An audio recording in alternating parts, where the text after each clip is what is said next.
Samantala, kaugnay sa naganap na Boston Marathon Blast, marami nang naitalang pagsabog o kasaysayan ng Amerika. Isa na nga rito ang hindi malilimutang September 21, 2001 bombing.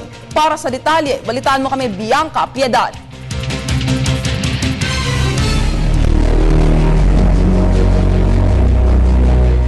Sa nakalipas na mga dekada, nakapagtala ang isa sa pinakamakapangyarihang bansa sa mundo ng mga pinakamalalang pag-atake kabilang na ang kilos terorismo. September 16, 1920, 40 tao ang namatay habang daan-daan ang nasugatan sa pagsabog ng bomba sa lugar ng Wall Street sa New York. Marami pa ang mga sumunod na pambobomba sa Estados Unidos sa pagitan ng mga taong 1970 hanggang 1981.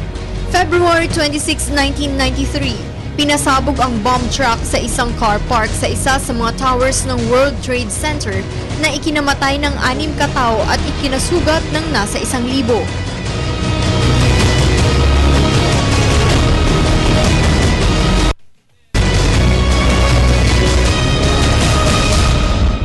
April 19, 1995, 168 katao ang namatay at mahigit sa 500 naman ang sugatan sa pagsabog sa Oklahoma City na kagagawa ng isang Gulf War veteran na si Timothy McVeigh na nahatulan ng parusang kamatayan noong 1997.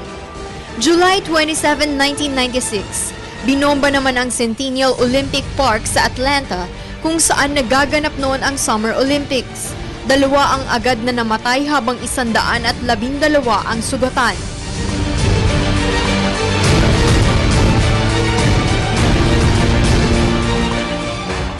At ang isa nga sa hindi malilimutang pag-atake ng terrorist group na Al-Qaeda noong September 11, 2001, humigit kumulang 3,000 tao ang nagbuwis ng buhay at libo-libo pa ang nasugatan nang gumuho ang World Trade Center sa New York matapos ang sadyang pagsalpok ng danger jet sa Twin Towers ng gusali. Gayun din ang isa pa sa Pentagon sa Washington at pag-crash ng isa pa sa Pennsylvania.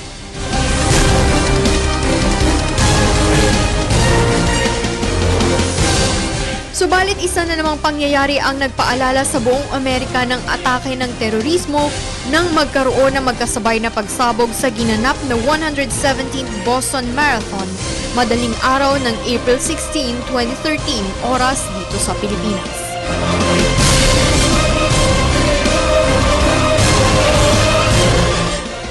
Para sa Telebisyon ng Bayan, Bianca Piedad.